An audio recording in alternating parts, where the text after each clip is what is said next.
Assalamualaikum. Waalaikumsalam. Sebelum kita memulai pelajaran pada pagi hari ini, sebaiknya kita berdoa dulu. Ketua kelas dipimpin doanya. Berdoa mulai. Berdoa selesai. Kabarnya anak-anak hari ini? Alhamdulillah, luar biasa. Allahu Akbar. Siapa aja hari ini anak-anak yang gak masuk? Nihil, Bu. Oh, nihil. Bagus kalau nihil. Sekarang kita akan memulai pelajaran. Sebelumnya, ada yang tahu nggak sekarang kita akan mempelajari tentang apa? Pernikahan dalam Islam, Bu. Iya, pernikahan dalam Islam. Nah, di sini Ibu ada video, kalian amati ya. Nanti Ibu tanya videonya tentang apa.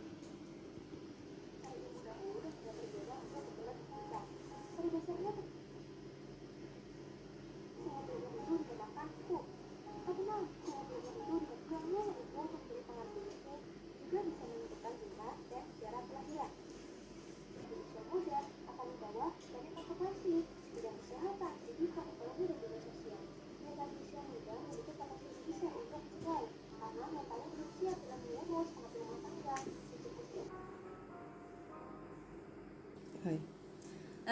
Kalian sudah mengamati video yang ibu tayangkan ya. Terus Hai. ada yang ingin ditanyakan dari video yang sudah Ibu tayangkan tadi? Ada. Iya, silakan Tata. Pernikahan dini itu apa? Ya, pernikahan dini ya. Pertanyaannya akan dijawab oleh kalian sendiri ya. Di sini Ibu akan membagi dua kelompok. Ini kelompok pertama, kelompok kedua.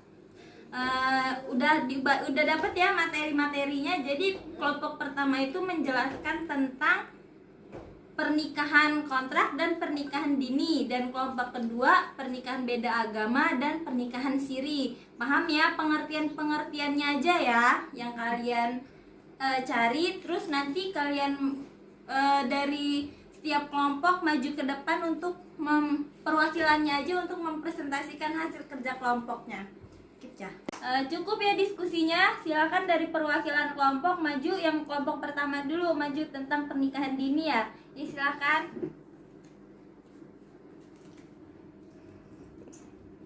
Pernikahan dini adalah pernikahan yang dilakukan sebelum mempelai berusia 18 tahun. Selain memunculkan risiko kesehatan bagi perempuan, pernikahan dini juga berpotensi memicu munculnya kekerasan seksual dan pelanggaran hak asasi manusia. Jadi itu tadi presentasi dari teman kalian ya. Di sini Ibu akan menjelaskan kembali tentang pernikahan dalam Islam. Jadi pernikahan dalam Islam itu ada 4, yaitu pernikahan nggak usah terlalu ke videonya aja.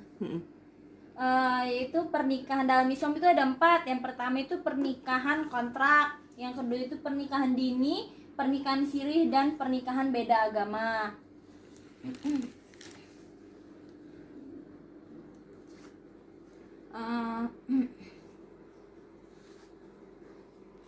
Rukun nikah itu harus ada calon mempelai laki-laki dan perempuan, wali dari pihak mempelai perempuan, 2 orang saksi, kemudian ijab kabul yang sigot nikah yang diucapkan oleh wali pihak perempuan dan dijawab oleh calon mempelai laki-laki.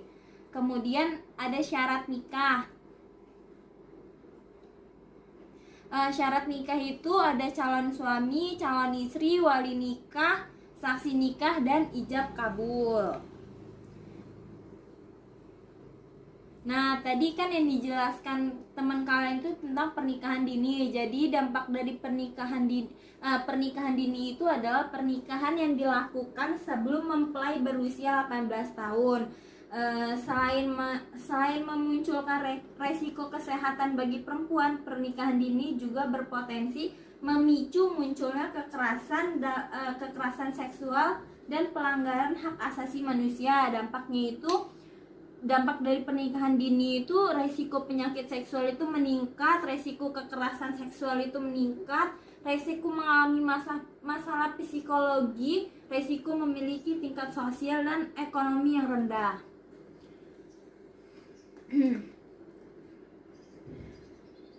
Nah, kalau dampak pernikahan beda agama itu, jadi kan pondasi Islam itu di keluarga tidaklah kuat, sehingga keluarga tidak menjadi keluarga yang Islam dan diharapkan oleh Allah dalam ajaran Islam. Jadi kan kalau dalam rumah itu beda agama, jadi kita juga itu mau ibadah itu kan gak khusyuk. Jadi dampaknya tuh banyak pokoknya dari pernikahan beda agama. Gitu, Ca. Itu tadi ya penjelasan dari Ibu, cukup jelas ya penjelasannya. Ada yang ingin ditanyakan? Tidak, Bu. Cukup ya. Di sini Ibu akan mengevaluasi kalian dengan games di depan ini. Dengan ini ya. Jadi kalian di sini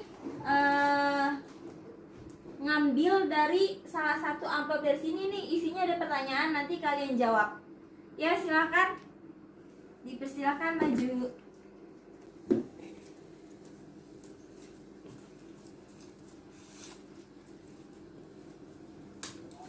Sebutkan syarat nikah.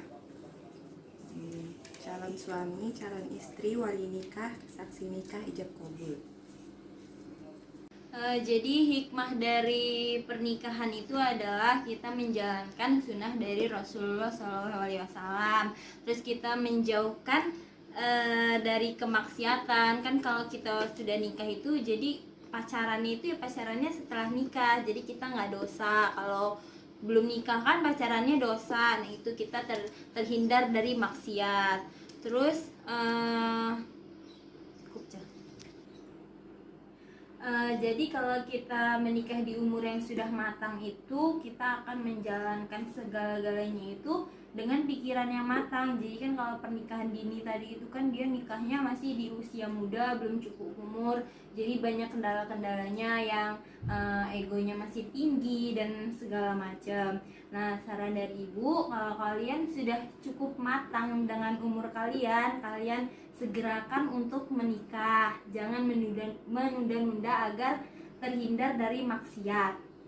Sekian ya kelas dari Ibu. Mudah-mudahan ilmunya dapat bermanfaat. Sekian, wassalamualaikum warahmatullahi wabarakatuh.